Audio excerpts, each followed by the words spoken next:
Selamat siang pemirsa, saya Daniel Agustron kembali hadir menemani Anda dalam Sumut Hari ini siang. Siang ini kami telah merangkum sejumlah informasi terkini di antaranya.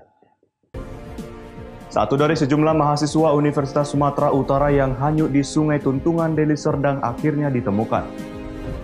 Pangdam 1 Bukit Barisan bersama Bupati Simalungun hadiri kegiatan simulasi penanggulangan COVID-19. Polri tegaskan tidak ada ruang bagi premanisme di tanah air.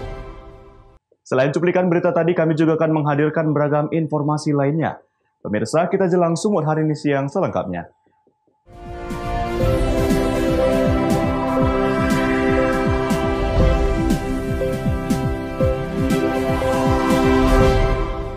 Kita ke informasi pertama, pemirsa. 1 dari 9 mahasiswa Universitas Sumatera Utara yang hanyut di Sungai Tuntungan, Kabupaten Deli Serdang akhirnya ditemukan.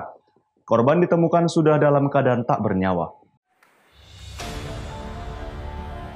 Tim mengevakuasi satu orang jenazah bernama Santa Situmorang yang merupakan satu orang korban hanyut terseret banjir bandang saat tengah asik mandi-mandi di pemandian alam Sungai Tuntungan pada Minggu kemarin. Jenazah Santa Situmorang ditemukan tim SAR gabungan sejauh 20 km dari titik awal korban terseret arus banjir dengan lama pencarian hampir 2 hari. Petugas juga sulit mengevakuasi korban karena medan yang berat. Informasi yang dihimpun, korban merupakan warga Kecamatan 50, Kabupaten Batubara yang masih berstatus mahasiswa. Kepala Kantor SAR Medan, Toto Mulyono menyebutkan, sebelumnya mereka menerima laporan adanya 9 orang yang merupakan mahasiswa USU hanyut di sungai itu pada Minggu petang. 8 orang berhasil diselamatkan warga, sementara 1 korban lainnya baru Selasa kemarin ditemukan. Ya, jadi informasi kami dapat dari Kepala Desa. Ya, Kepala Desa melaporkan kepada petugas siaga yang ada di kantor SAR Medan. Setelah melaporkan bahwasanya ada kejadian 9 orang hanyut terbawa arus air sungai Laut Tuntungan. Ya, jadi 9 orang ini mandi-mandi di sungai Laut Tuntungan. Ya, 8 orang itu pada saat kejadian langsung diketemukan oleh masyarakat setempat. 1 orang dinyatakan hilang sehingga melapor kepada kantor SAR Medan. Pak, untuk 8 itu berarti kondisi selamat? Ya, jadi perlu kami sampaikan yang 8 orang ini adalah selamat diketemukan oleh warga setempat. Kantor SAR menghimbau warga untuk sementara tidak mandi-mandi di sungai, sebab beberapa hari terakhir intensitas hujan di Sumatera Utara masih sangat tinggi dan bisa memicu banjir bandang. Daniel Pekwali melaporkan untuk Eva Arina TV. Polsek Medan Kota menggelar rekonstruksi pembunuhan sadis yang dilakukan ayah tiri terhadap 2 anaknya masih bocah. Ada 17 adegan yang diperagakan tersangka saat menghabisi nyawa kedua anak tirinya. Rekonstruksi pembunuhan sadis ini digelar penyidik di Mapolsek Medan Kota. Hal ini dilakukan untuk mengantisipasi hal-hal yang tidak diinginkan terjadi saat berlangsungnya rekonstruksi tersebut. Selain disaksikan jaksa penuntut umum, rekonstruksi ini juga disaksikan istri tersangka, yang juga ibu kandung kedua korban, meski harus menyaksikan adegan rekonstruksi dari luar. Terdapat 17 adegan yang dipraktekkan tersangka. Satu persatu adegan dipraktekkan oleh tersangka inisial R terhadap kedua anak tirinya yang masih kecil. Dari mulai di dalam kamar saat pelaku menghabisi nyawa keduanya, hingga membuang jasad keluar rumah. Kanit Reskrim Polsek Medan Kota Ibtu Ainul Yakin mengatakan, rekonstruksi ini dilakukan untuk melengkapi berkas dan akan dilimpahkan ke jaksa penuntut umum. Dalam reka ulang tersebut, diketahui motif pembunuhan dilatar belakangi sakit hati tersangka terhadap kedua anak tirinya yang mengatakan akan meminta kepada ibunya mencari ayah baru. Kedua korban kecewa terhadap tersangka yang tidak memberikan uang untuk membeli es. Tersangka yang kesal, tanpa belas kasihan lalu menghabisi kedua anak tirinya dengan membenturkan kepala keduanya ke dinding dan menginjak-injak tubuh korban.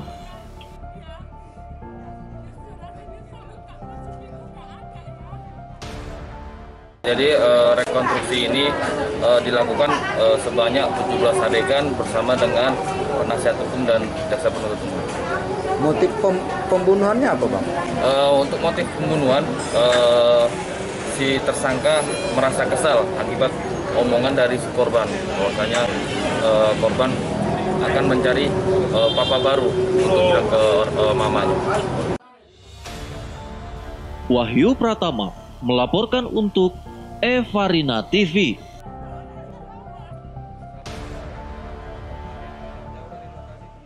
Pemirsa, aksi pencurian satu unit handphone di sebuah warung di Jalan Madura Bawah, Kelurahan Bantan, Kecamatan Siantar Barat terekam CCTV. Proses pencurian dilakukan dua orang pria yang datang mengendarai sepeda motor dan berpura-pura sebagai pembeli di sebuah warung.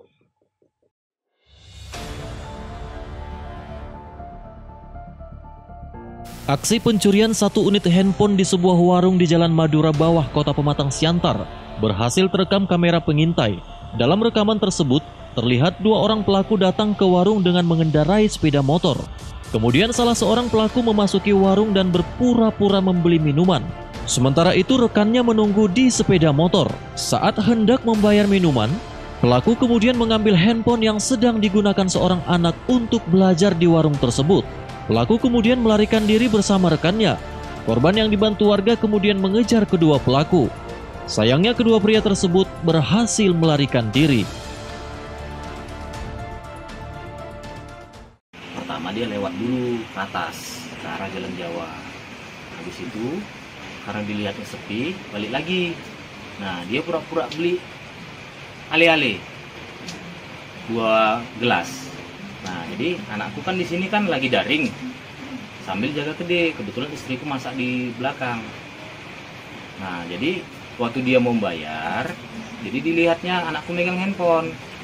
Nah, dibayarnya lah si minuman ini tadi. Setelah dibayarnya, dirampasnya dari tangan anakku. Langsung kabur arah ke Jalan Sumbawa.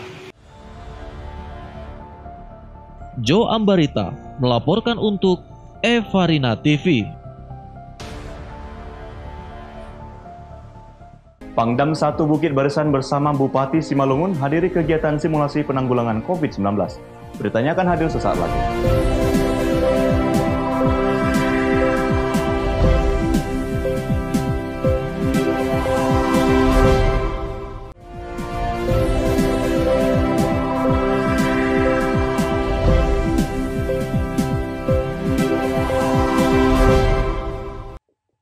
Terima kasih masih bersama kami, pemirsa. Pangdam 1 Bukit Barisan bersama Bupati Simalungun JR Saragi hadiri kegiatan simulasi penanggulangan COVID-19 di wilayah Simalungun di Unit 122 Tombak Sakti Marihat Baris, Kecamatan Siantar, Kabupaten Simalungun, Sumatera Utara.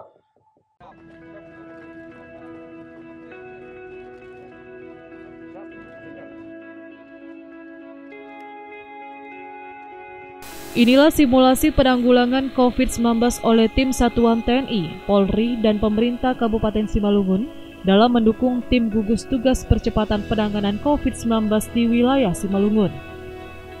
Simulasi penanggulangan COVID-19 wilayah Simalungun bertepat di Batalion Infanteri 122 Tombak Sakti, Kecamatan Siantar, Kabupaten Simalungun, Sumatera Utara. Pertunjukan simulasi penanggulangan COVID-19 ini merupakan wujud nyata dari upaya pemerintah yang bekerja untuk memutus mata rantai penyebaran COVID-19 demi stabilitas, kenyamanan, dan keamanan masyarakat dalam masa adaptasi kebiasaan baru. Bupati Simalungun JR Saragi dalam hal ini mengatakan, selain memutus mata rantai penyebaran COVID-19, berbagai edukasi juga diberikan kepada masyarakat.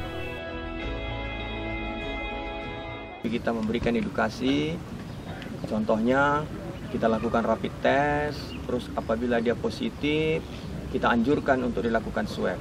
Dari situ kita bisa memetakan, karena apa? Kebetulan Kabupaten Simalungun mempunyai ada di rumah sakit perdagangan alat swab. Ini semua untuk memutus mata rantai. Dan kita juga bekerja sama selalu dengan seluruh tokoh masyarakat untuk memberikan kesadaran kepada masyarakat supaya masyarakat tidak menjadi takut dan trauma terhadap COVID-19 ini.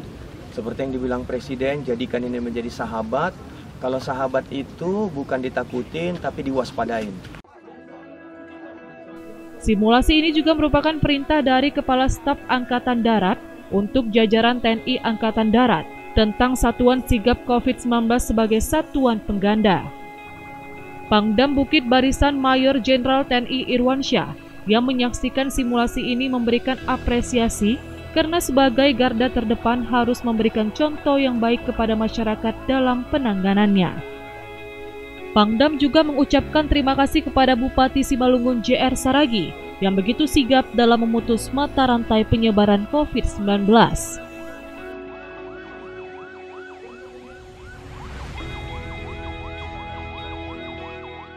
Saya selaku Pangdam ingin mengucapkan terima kasih khusus kepada Bapak Bupati yang telah memberikan dukungan selama ini ya. Saya sudah sejak di Lindam kemarin ya, itu tidak lama ya. Saya tanya, saya mau rapid itu Pak Bupati, itu dalam dalam waktu tidak sampai dengan 1 jam sudah ada jawaban yang jelas apakah bisa rapid untuk 2.000 orang, bahkan lebih itu bisa dilaksanakan tidak ya. Seluruh elemen masyarakat diminta saling bersinergi dalam memutus penyebaran COVID-19. Tetap dihimbau kepada masyarakat untuk mengikuti protokol kesehatan seperti memakai masker, rajin mencuci tangan, physical distancing, dan memakan makanan bergizi.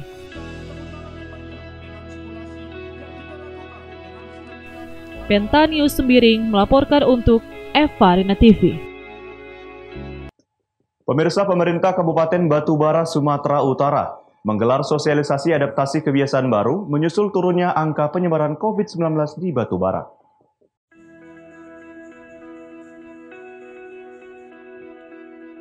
Sosialisasi adaptasi kebiasaan baru digelar pemerintah Kabupaten Batubara di Aula Kantor Dinas Kesehatan Batubara yang diikuti sejumlah perwakilan organisasi kemasyarakatan.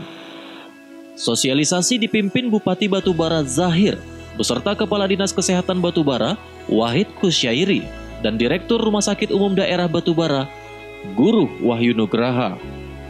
Dalam sosialisasi tersebut, Bupati menyampaikan sejumlah upaya yang akan dilakukan pemerintah Kabupaten Batubara dalam menyongsong era adaptasi kebiasaan baru. Di antaranya, dengan menyiapkan 12 desa sebagai percontohan desa tangguh. Menurut Bupati, ada 3 sektor yang diprioritaskan dalam penanggulangan COVID-19. Di antaranya, sektor kesehatan, ekonomi, dan jaringan pengaman sosial kepada warga yang terdampak COVID-19. Di bidang kesehatan, pemerintah Kabupaten Batubara sedang mempersiapkan peralatan penunjang untuk penanganan COVID-19 di Rumah Sakit Umum Daerah Batubara. Sedangkan di bidang ekonomi, pemerintah Kabupaten Batubara akan memberikan bantuan berupa bibit tanaman dan ternak untuk menggiatkan perekonomian warga.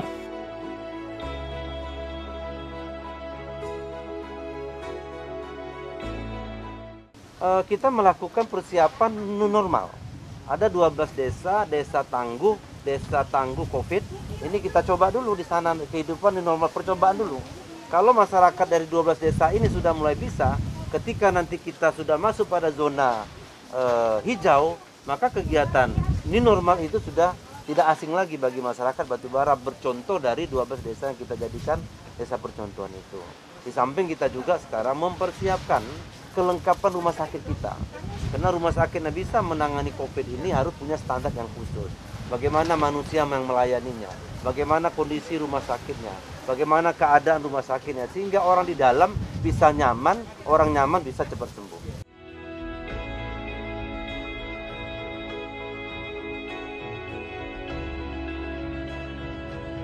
Saat ini jumlah kasus COVID-19 di Batubara terus mengalami penurunan. Dari 38 kasus terkonfirmasi positif COVID-19, 30 diantaranya telah dinyatakan sembuh. Taufik melaporkan untuk Evarina TV.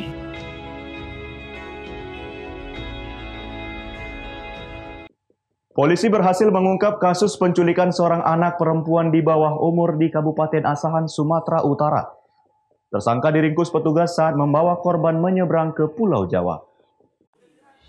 Upaya Polres Asahan, Sumatera Utara untuk mengungkap kasus penculikan terhadap Y, seorang anak perempuan dibawa warga Kelurahan Binjai Serbangan, Kecamatan Air Joman Asahan, akhirnya membuahkan hasil. Polisi berhasil meringkus pelaku di penyeberangan Merak, Banten saat membawa anak perempuan berusia 16 tahun tersebut menyeberang ke Pulau Jawa dengan menumpang sebuah bus.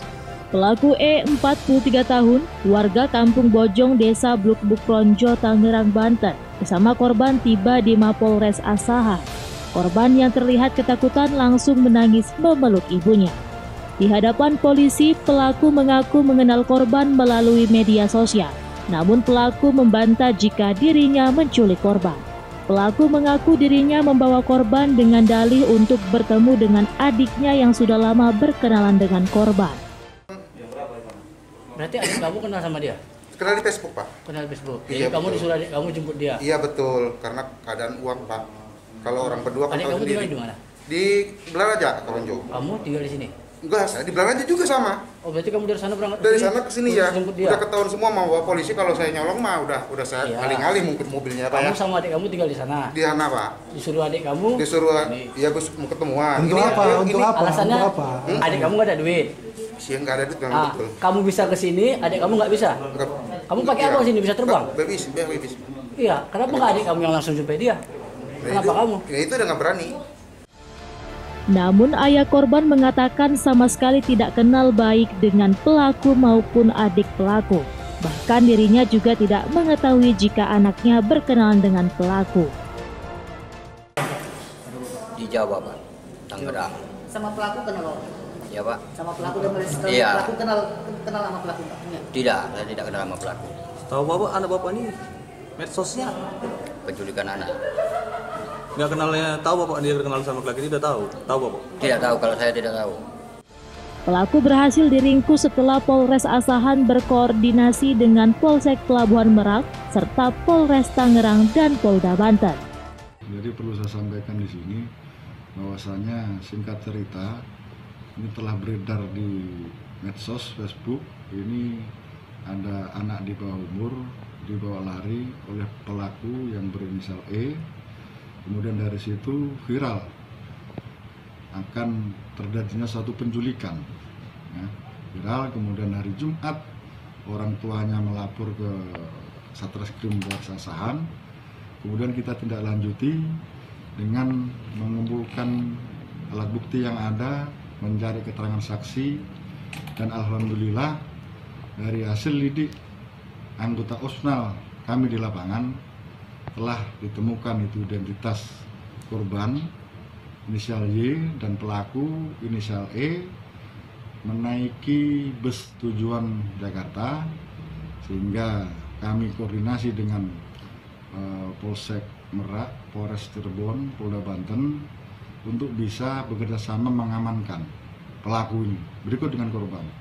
Alhamdulillah pada hari Sabtu sudah bisa diamankan, ya. Kemudian hari Minggu terhadap pelaku dan korban ini kita jemput Kanit PPA, Ibda Rospita bersama dua anggotanya ini untuk membawa dan memeriksa pelaku dan korban. Terungkapnya kasus penculikan anak perempuan di bawah umur tersebut berawal laporan orang tua korban ke Mapolres Asahan.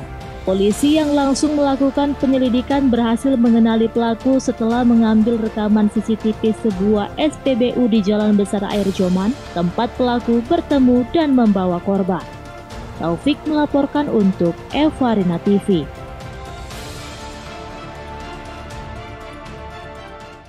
Pemirsa, Sumut hari ini akan kembali dengan informasi menarik lainnya. Tetaplah bersama kami.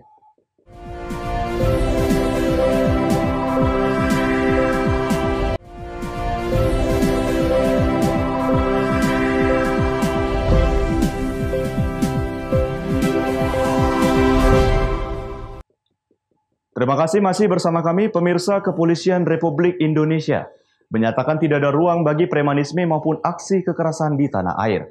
Kepala Biro Penerangan Masyarakat Divisi Humas Polri Brigjen Polawi Setyono mengatakan untuk mencegah terjadinya aksi yang meresahkan masyarakat tersebut, pihaknya akan terus meningkatkan upaya preventif dan preemptif. Kalau ada kasus-kasus di wilayah baik, Mbak Devi. Kepolisian Republik Indonesia Polri menyatakan tidak ada ruang bagi premanisme maupun aksi kekerasan di wilayah hukum negara Kesatuan Republik Indonesia.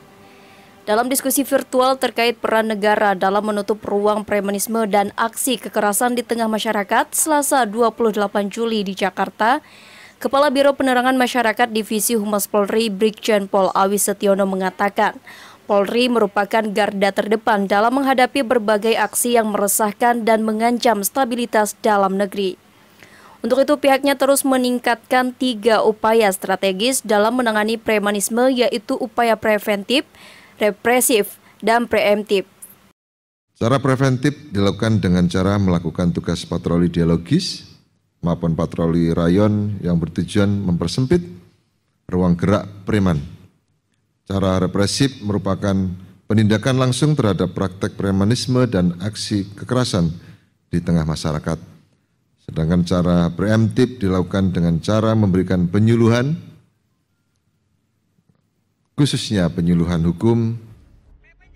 Berdasarkan data Badan Pusat Statistik BPS, dari setiap 100.000 penduduk, 113 orang diantaranya menjadi korban tindak pidana kejahatan di tahun 2018. Sedangkan berdasarkan pendataan potensi desa Podes, di tahun yang sama terjadi konflik massal di 3.100 desa kelurahan di seluruh Indonesia. Dari Jakarta, Cahyasari, Kantor Berita Antara, mewartakan. Dalam rangka mendukung program pemerintah tentang swasembada pangan, salah satu lingkungan kawasan padat penduduk di Belawan merubah kampungnya menjadi kampung wisata ramah lingkungan yang dapat menekan angka ekonomi masyarakat dan dunia pariwisata di pesisir Belawan.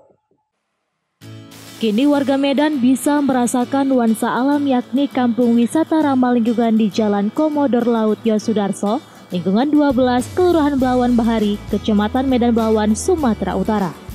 Selain menawarkan suasana outdoor alam dengan hamparan pohon bakau layaknya berada di tengah hutan bakau yang sudah berdiri selama 1 tahun ini, pengunjung juga bisa menikmati aneka ragam wisata kuliner.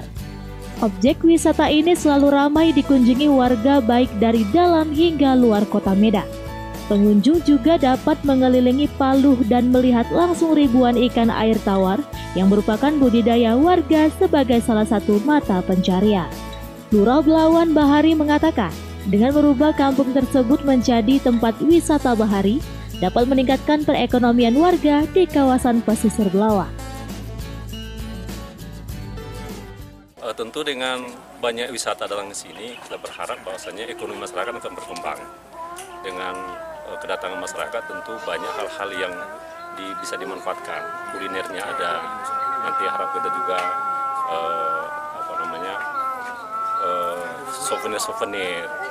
Ini kita harapkan menjadi salah satu pemicu perkembangan ekonomi masyarakat ke depan.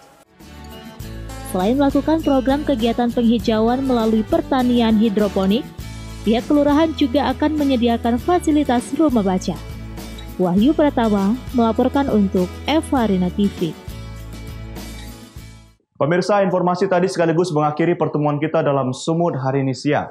Saya Daniel Agustran mewakili kerabat kerja yang bertugas pamit undur diri dari hadapan Anda. Terima kasih atas kebersamaannya dan sampai jumpa.